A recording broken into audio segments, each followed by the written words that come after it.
நேயர்கள் அனைவருக்கும் வணக்கம். வெண்முரசு சொல்வளர்காடு அத்தியாயம் 10. காடேக வேண்டுமென்ற ஆணை யுதிஷ்டரை முகம் மலரச் செய்தது. அதை சௌனகர் எதிர்பார்த்திருந்தார். அவர் சொல்லி முடித்ததுமே மகிழ்ச்சியுடன், ஆம், அதுதான் உகந்த தீர்வு அமைச்சரே. உண்மையில் நான் மீண்டும் மீண்டும் விளைந்தது இதுதான். இங்கிருந்து கிளம்பி எங்காவது விழித்தொடா கானகம் சென்று அங்கே அறச்சொல்லாய முனிவர்களின் காலடியில் அமர்ந்து கொள்ள வேண்டும். நான் எண்ணியதையே அளித்திருக்கிறார் தந்தையார் என்றார்.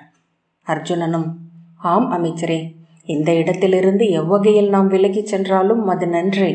வெறுப்பு சூழ்ந்துள்ள இந்த காற்று நஞ்சூட்டப்பட்டது போல உள்ளது.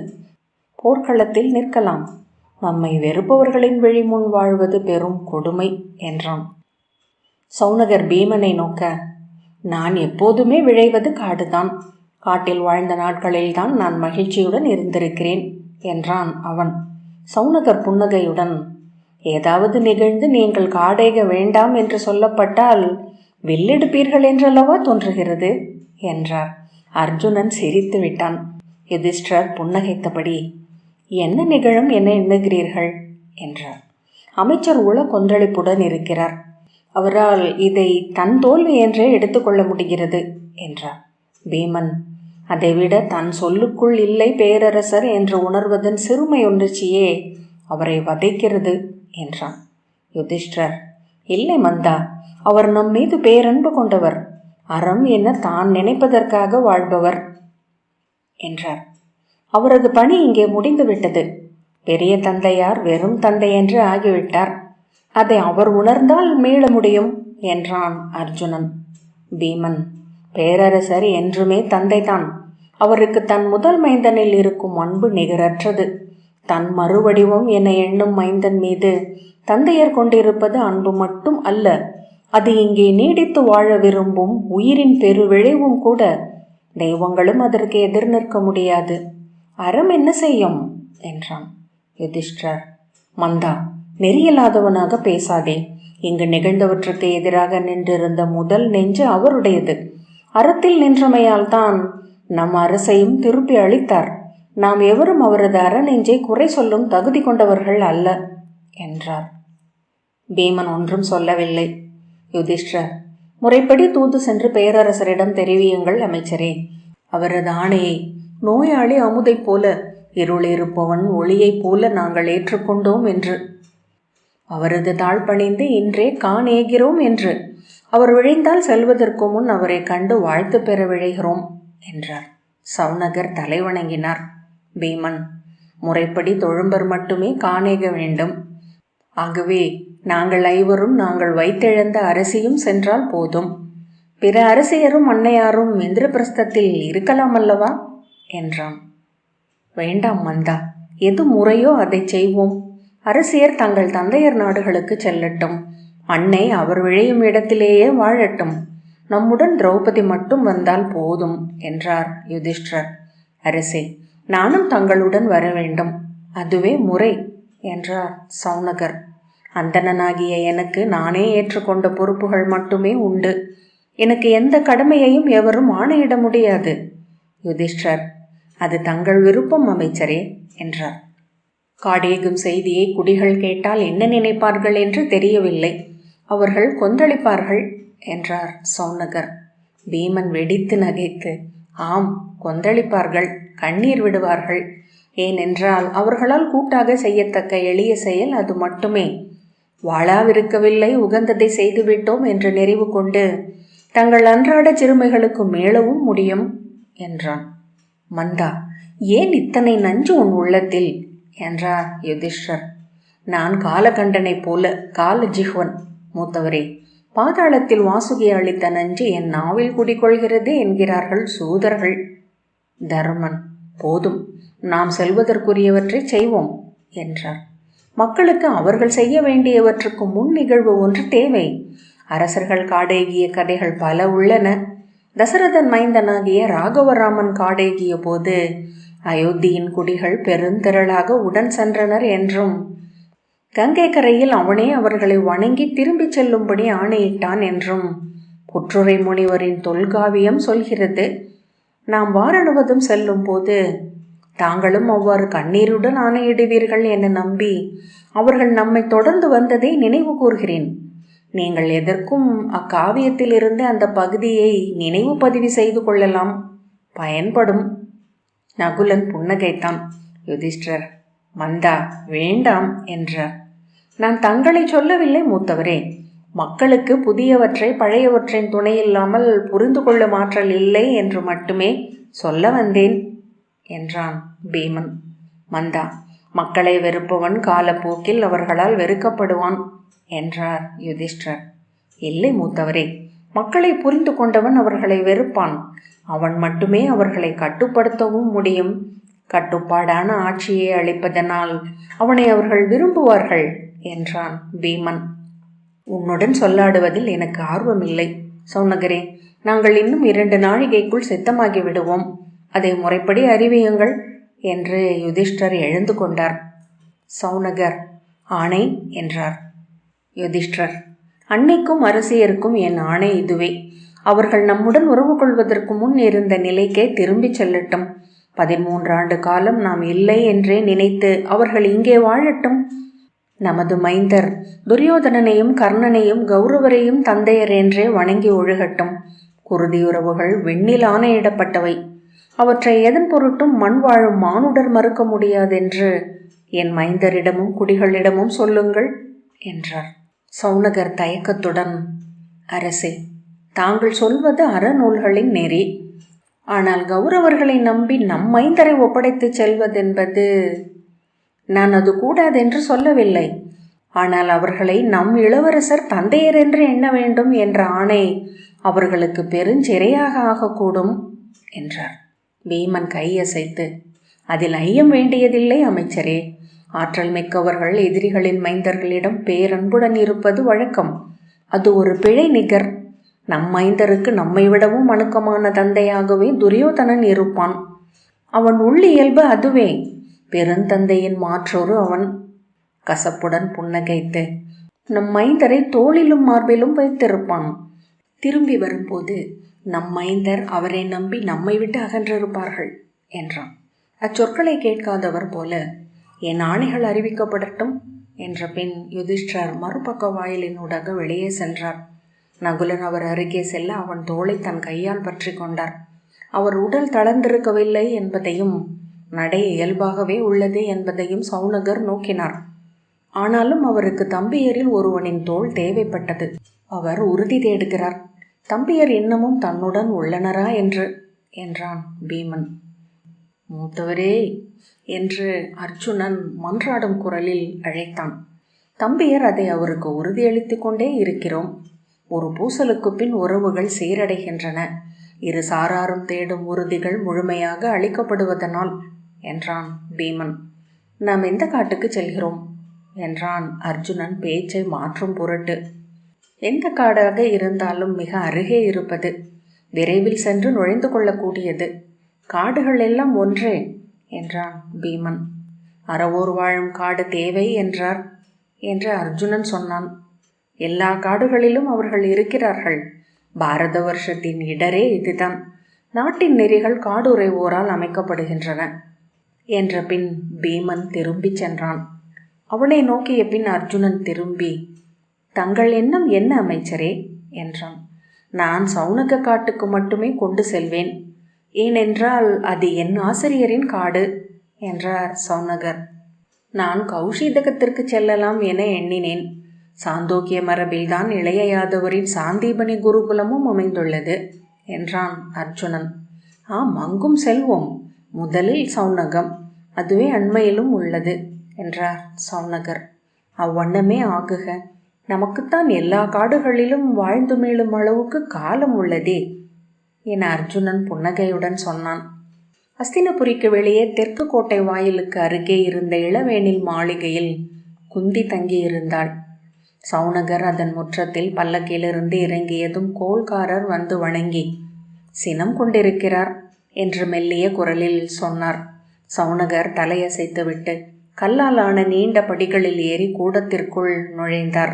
அவரது வருகை முன்னரே அறிவிக்கப்பட்டிருந்தமையால் பணிப்பெண் அவருக்காக காத்து நின்றிருந்தாள்.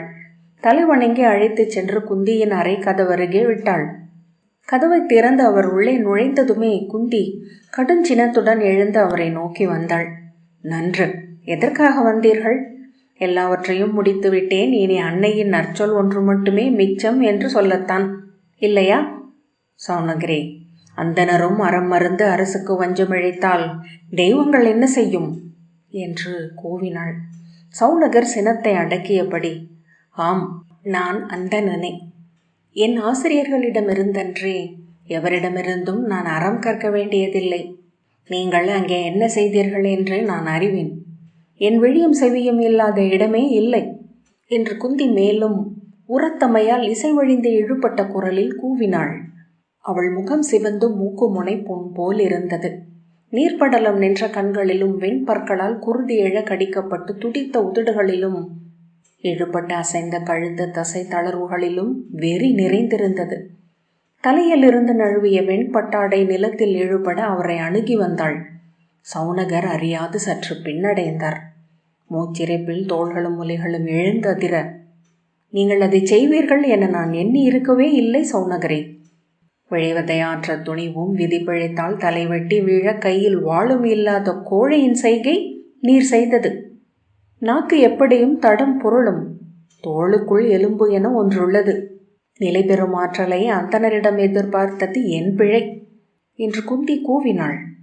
அவள் கைகள் வலிப்பு வந்தவை போல் ஆடின. சௌனகர் அந்த கட்டற்ற சினத்தை விரிந்த விழிகளுடன் நோக்கி நின்றார். அவள் முதிய உடலில் இருந்து அந்த சினம் மட்டும் அகன்று சென்றதென்றால் நெற்று போல மண்ணில் உதிர்ந்து விடுவாள் என்று தோன்றியது. அவ்விழி இழந்தோன் என் மைந்தரை காடேகச் சொன்னபோது விதுரர் எதிர்த்தார். இதோ இக்கணம் வரை அவர் ஏற்கவில்லை. அவர் எங்கிருக்கிறார் என்றே தெரியவில்லை. பேரரசரின் தூதர்கள் அவரை தேடி அலைகிறார்கள். ஆனால் நீர் என்ன செய்தீர்? சொல்லும், நீர் செய்தது என்ன? அது சிறந்த வழியே என்றீர். அதை என் மைந்தருக்கு சொல்லும் தூதராக உம்மையாக்கி கொண்டீர். நீர் எவருடைய தூதர்? எவருடைய முத்திரையை ஏற்றிருக்கிறீர் என்று அவள் கூச்சலிட்டாள். தொண்டை அடைத்து ஒலியிழாமல் அவள் மந்தனம் பேசுவது போல் தோன்றியது. அவளுடைய உணர்வுகளை முழுமையாக புறந்தள்ளி, நான் இப்போது அரசரின் ஆணையுடன் வந்துள்ளேன் என்று சௌனகர் சொன்னார். அவர் இன்னும் ஒரு நாழிகையில் நாடு நீங்கி காடேகுகிறார். இங்கு வந்து உங்கள் சொல் பெற்று செல்ல விழைகிறார். நான் ஒப்ப மாட்டேன். என் சொல் பெற்று அவர்கள் செல்ல மாட்டார்கள் என்றாள் குந்தி. உங்கள் ஒப்புதலும் நற்சொல்லும் தேவை என்பது அரசாணை என்றார் சௌனகர். உங்கள் மைந்தரை நீங்கள் அறிவீர்கள். அவர் சொல் மாறி பேசுபவர் அல்ல. குந்தி, ஆம், ஆனால் அவன் அறிவிலி. தன்னை அறச்செல்வன் என்று எண்ணிக்கொண்டிருக்கிறவன் அறிவிலியாக மட்டுமே இருக்க முடியும். தன் தேவியை வைத்திழந்த பேடிக்கு என்ன சொல் வேண்டி இருக்கிறது? அவர் பேடியின் மைந்தர் அல்லவா என்றார் சௌனகர். குந்தி திடுக்கிட்டாள். அவள் விழிகளை நேருக்கு நேர் சந்தித்து அவர் சொன்னார், ஆனால் குலமிலி அல்ல. ஆகவே என் நிலையிலும் அந்தனரிடம் அறமில்ல பேசும் அளவுக்கு அவர் துணிவதில்லை. குந்தி உடல் துடிக்க சில கணங்கள் நின்றுவிட்டு தளர்ந்த கால்களுடன் சென்று பீடத்தில் அமர்ந்தாள். அவ்வண்ணமே குடிப்பிறந்தவர்தான் நம் அரிசியும். அவரிடம் காணேகும் செய்தியை என் துணை அமைச்சர் சுரேசர் சென்று சொன்னார். ஒரு சொல் மாறி எழவில்லை. எப்போது கிளம்புகிறோம் என்று மட்டுமே கேட்டார். ஆம், நான் அரசி அல்ல. நான் கன்றுட்டிய யாதவ பெண். கன்று மேல் புல் குத்தினாலும் சினந்து வெறி கொண்டு கொம்புலைக்கும் பசுக்களைக் கண்டு வளர்ந்தவள். என் மைந்தர் காடேக நான் ஒப்ப மாட்டேன் என்றாள். மேலும் குரல் தளர்ந்து, அவர்கள் காடேகுவதென்றால் என்ன பொருள் என நான் அறிவேன். அவர்கள் இறந்து போவதற்கு நிகர் அது. காட்டில் அவர்கள் தனித்திருப்பார்கள். இவ்வீணர்கள் பாரத வருஷத்தையே படை கொண்டு ஆழ்வார்கள். என் மைந்தர் காட்டிலிருந்து உயிருடன் மீளப்போவதில்லை. ஆம், அதுவே நிகழவிருக்கிறது என்றாள். நான் அவர்களின் வில்லையும் தோளையும் நம்புபவன் என்றார் சௌனகர். அரசாணையை சொல்லிவிட்டு செல்லவே வந்தேன். நீங்கள் எண்ணுவதோ ஏங்குவதோ எதுவானாலும் ஆகட்டும். அரசர் இங்கு வருகையில் வாழ்த்துரைத்தாக வேண்டும். அரசர் தன் விருப்பால் காடேகுவதாகவே அன்னை காந்தாரி அறிய வேண்டும் என சொல்லியிருக்கிறார். அரசியிடமும் அவ்வாறே சொல்லப்பட்டுள்ளது. குந்தி மீண்டும் உரத்த குரலில், நானும் அவ்வாறே சொல்ல வேண்டுமா? இயலாது. அது நிகழப்போவதில்லை. அரசாணை, என்று சௌனகர் உறுதியான மென்குரலில் சொன்னார். அவள் மெல்ல தளர்ந்து, தெய்வங்களே, நான் என்ன செய்வேன்? முன்பிருந்து வேண்டி பெற்ற அனைத்தையும் இழந்து நிற்கிறேன். நான் செய்த பிழைதான் என்ன என்றாள். அவள் வெறி முழுக்க உருவழிந்து தன்னிறக்கமாக மாறியது. தலையாடையை இழுத்திட்டு முகம் மறைத்து ஏங்கி அழுதாள். விம்மல்கள் அவள் தோளை குலுக்குவதே சௌனகர் உணர்ச்சியற்றவராக நோக்கி நின்றார். அவள் சற்று அடங்கி தேம்பல்களுடன் உடல் உலையத் தொடங்கியதும் அவர் பெருமூச்சுடன், நான் வாயிலில்தான் இருப்பேன் பேரரசே, அரசரும் இளையோரும் வந்து கொண்டிருக்கிறார்கள் என்றார். நானும் அவர்களுடன் வருகிறேன் என அவள் முகம் தூக்கி சொன்னாள். வெறியும் சினமும் பின்பு எழுந்த தன்னிறக்கமும் விலகி அவள் சிறுமி போல் ஆகிவிட்டிருந்தாள். அவர்களை விட்டு விலகி நான் இங்கே இருக்க மாட்டேன், நானும் உடன் வருவேன். முதுமையிலும் கூட பெண்களின் குழந்தைத்தன்மை வெளிப்படுவதை சௌனகரின் உள்ளம் வியந்தது. அவர் கனிந்து, இது நெடுங்கால பயணம் அரசே.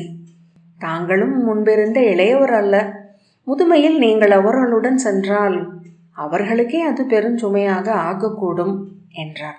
நான் எங்கிருக்க வேண்டும் என்று அவள் கேட்டாள். அரசியரும் அன்னையும் பாண்டவர்களை அடைவதற்கு முன் எப்படி இருந்தார்களோ அப்படி திரும்பி செல்ல வேண்டும் என்பது அரசாணை. தாங்கள் மார்த்திகாவதிக்கு செல்லலாம். குந்தி மீண்டும் சினத்துடன் எழுந்து, பாண்டவர்களை பெற்றெடுப்பதற்கு முன் நான் மார்த்திகாவதியில் இருக்கவில்லை. பாண்டுவின் அரசியாக இங்கிருந்தேன். இந்த மணிமுடிக்கு உரியவளாக இருந்தேன். இந்நகர் என் கணவருக்குரியது. நான் இங்குதான் இருப்பேன் என்றாள். எளிய யாதவ சிற்றரசியாக நான் மார்த்திகாவதிக்கு செல்வதா? ஒருபோதும் நடக்காது. நான் பேரரசி. அவள் அல்ல, நானே இந்நகரின் பேரரசி. இல்லை என்று சொல்லட்டும் குலப்பேரவை, அல்லது இவர்களின் பிதாமகர் அதை சொல்லட்டும், பார்க்கிறேன். மூச்சிறைக்க, நான் இங்கிருந்தால் அவர்கள் பாண்டவர்களை மறந்து ஒரு கணமும் வாழ முடியாது என குந்தி தொடர்ந்தாள். இங்கு பேரரசி ஆற்ற வேண்டிய அனைத்து நாளரங்களையும் நானும் ஆற்றுவேன். என் மைந்தரின் நாடு இது என 13 ஆண்டு காலம் இங்குள்ள மக்களுக்கு உணர்த்தி கொண்டிருப்பேன். எழுந்து வரும் தலைமுறைகளுக்கு முன் நின்றிருப்பேன். என்ன நினைத்தார்கள்? என் மண்ணை இவர்கள் முழுதாக வென்றுவிட்டார்கள் என்றா? நான் இருக்கும் வரை இந்த மண்ணை ஒரு கணமேனும் விட்டு கொடுக்க மாட்டேன். அவ்வுரிமை இல்லாமல் ஆக வேண்டும் என்றால் நானும் என் மைந்தரும் எங்கள் கொடி வழியினரும் ஒரு துளி குருதி கூட இல்லாமல் அழிய வேண்டும். தாங்கள் இங்கு இருக்கலாம் பேரரசி என்றார் சௌனகர். வெறுமனே இருக்க மாட்டேன். ஒவ்வொரு நாளும் தெற்கு வாயிலில் அமைந்துள்ள நிதம்பசூதனையின் ஆலயத்திற்கு சென்று என் மைந்தரின் சினம் அணையாதிருக்க வேண்டும் என்று பூசனை செய்வேன். ஒவ்வொரு இருள் நிலவு நாளிலும் போர் தெய்வமான பிரத்யங்கரைக்கு குருதி கொடுத்து என் மைந்தரின் எதிரிகள் குலமேஞ்சாது முற்றழிய வேண்டும் என்று வேண்டுதல் செய்வேன். விழித்திருக்கும் நேரமெல்லாம் இவர்களை அழிக்க வேண்டுமென தெய்வங்களிடம் இறைஞ்சுவேன். கனவில் நானே தெய்வமாக எழுந்து இவர்களின் தலை கொய்து குருதி நீராடுவேன். ஒரு கணமும் என் வஞ்சம் அணையாது.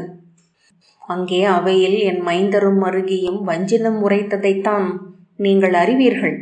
நான் உரைத்த வஞ்சினத்தை தெய்வங்கள் அறியும். இவர்களின் குடியில் ஒரு மைந்தன், ஒரு உயிர் எஞ்சாது அழிய வேண்டும். விழியிழந்தோனும் அவன் தேவியும் நீர்க்கடன் செய்யவும் கொடி வழியினர் இல்லாது தனித்து விடப்பட வேண்டும். அப்போது என் மைந்தனிடம் சொல்வேன், கைப்பிடி நீரையும் அன்னத்தையும் அவ்விழி மக்களுக்கு பிச்சையிடுக என்று. இன்று என் மைந்தருக்கு அடிமை விலக்கு அளித்து காடேக ஆணையிட்டார்கள் அல்லவா? அந்த பெருங்கருணைக்கு நான் செய்யும் ஈடு அது. அஞ்சியவர் போல சௌனகர் நோக்கி நின்றார். தொண்டை நரம்புகள் புடைக்க, என்ன ஐயம் இருக்கிறதா உங்களுக்கு என்றாள் குந்தி. இல்லை அன்னையே, நான் எண்ணியது பிரிதொன்று. இவை அனைத்தும் தொடங்கிய முளைப்புள்ளியை இப்போது கண்டு கொண்டேன் என்றார் சௌனகர். குந்தி கைகளால் நெஞ்சை தட்டி, ஆம், நானேதான் அனைத்துக்கும் தொடக்கம் என்று கூவினாள். நன்று பேரரசி, இச்சொற்களை என்றோ ஒரு நாள் உங்களிடம் நானே நினைவு கூறப் போகிறேன் என தோன்றுகிறது என்றார். அறவுரையா என குந்தியின் இதழ்கள் வளைந்தன. அந்தனர் சொல் கேட்டு நான் அறமுணர வேண்டியதில்லை. சௌனகர் புன்னகையுடன் அவள் கண்களை நோக்கி, இல்லை அரசி, அந்தனரிடமிருந்தே அறமறிய வேண்டும். ஏனென்றால் அந்தனருக்கு உங்கள் வெற்றி தோல்விகளில் பங்கில்லை. நீங்கள் ஈட்டுவதும் இழப்பதும் அவர்களின் செல்வம் அல்ல. இந்திரபிரஸ்தத்தின் தலைமை அமைச்சனாகிய நானும் என் துணைவியும் இன்னும் என் நகர் மக்கள் காலையில் என் புற்குடில் முற்றத்தில் கொண்டு வந்து வைக்கும் 12 கைப்பிடி அரிசியை உண்டு வாழ்பவர்கள். 12 கைப்பிடி அரிசியை நான் இந்த விரிமண்ணில் எங்கும் ஈட்டிக் கொள்ள முடியும். மானுடர் இல்லா காட்டில் எனக்கு புள்ளிறை அதை கொண்டு வந்து அளிக்கும். அந்தணன் பூமி தேவன் என்கின்றது சதபத பிராமணம். அந்தணன் இல்லையேல் பாரத வருஷம் இல்லை. ஏனென்றால் இது நாங்கள் உருவாக்கி எடுத்த மண். ஆம், என்ன ஐயம்! அறமுறைக்க அந்தணன் மட்டுமே தகுதியானவன். ஏனென்றால் அவன் சொற்கள் உங்கள் ஆட்டக்களத்திற்கு அப்பாலிருந்து எழுபவை. தேவர்களைப் போல நாங்கள் உங்கள் முட்டி மோதல்களுக்கு நடுவே காற்றென கண்படாது உலவுகிறோம். ஒளியென விழியுடையோருக்கு மட்டும் காட்சியாகிறோம். அதை உங்கள் மைந்தர் நன்குணர்ந்திருக்கிறார். ஆகவேதான் நான் அமைச்சன் என இங்கிருக்கிறேன். அவள் மேலே பேசுவதற்குள் அவர் தலைவணங்கி வெளியே சென்றார். முற்றத்தில் சுரேசர் அவருக்காக காத்திருந்தார். அரசரும் இளையோரும் கிளம்பிவிட்டனர் அமைச்சரே. நடந்தே வருகிறார்கள். சௌனகர் எவ்வழியாக என்றார். அரச மகளிர் கொற்றவை ஆலயத்திற்கு செல்லும் ஊடு வழியினூடாக. எவரும் அறியவில்லை. இங்கு வந்துவிட்டு பேரரசரிடம் பேரரசியிடமும் வாழ்த்துரை கொண்டு கிளம்புகிறார்கள். சௌனகர் தலையசைத்தார். எப்படி இருக்கிறார்கள் என்றார் சுரேசர். சௌனகர் ஒன்றும் சொல்லவில்லை. மானுடரில் பெருந்தெய்வங்கள் ஏறி அமர்வது எப்போதாவது தான். உரியவற்றை கொள்ளாமல் அவை விலகுவதில்லை என்றார் சுரேசர். மறுவுரையாடை அணிந்த தருமனும் தம்பியரும் 12 படை வீரர்களுடன் எதிர்பக்கத்தின் சிறிய ஊடு வழியில் தோன்றினர். புற்றில் இருந்து எறும்புகள் எழுவது போல என சௌனகர் எண்ணினார்.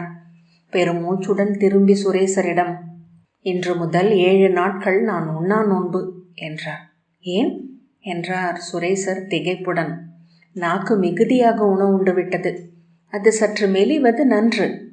சுரேசர் விழி சுருக்க சௌனகர் மேலும் புன்னகையுடன், அந்தணனின் நாக்கு கல்லுக்குள் நெருப்பென உறைய வேண்டும். கல் மட்டுமே அதை எழுப்ப வேண்டும் என்றார். தருமனும் தம்பியரும் உள்ளே வந்தபோது குந்தியை அழைத்து வர சுரேசரை அனுப்பிவிட்டு சௌனகர் சென்று அவர்களை வரவேற்றார். அன்னை எங்கே என்றார் தர்மன். வந்து கொண்டிருக்கிறார் என்று சௌனகர் சொன்னார். யுதிஷ்டர் கை கூப்பியபடி மாடிப்படியை நோக்கி நின்றார். நகுலனும் சகதேவனும் விழிநீர் பளபளக்க நோக்கினர். அர்ஜுனன் அங்கில்லாதது போல் இருக்க பீமன் கைகளை கட்டியபடி சற்றே ஏளனம் தெரிந்த கண்களுடன் அவர்களை நோக்கி கொண்டிருந்தான். படிக்கட்டின் மேல் குந்தி தோன்றியதும் யுதிஷ்டர் கைகளை தலைக்கு மேல் தூக்கினார். குந்தி தளர்ந்து விழப்போனாள். புதிய சேடியர் இருவர் அவளை பிடித்து கொண்டனர். முகத்தை மேலாடையால் மூடி தோள்கள் அதிர அழுதபடி குந்தி கீழிறங்கி வந்தாள்.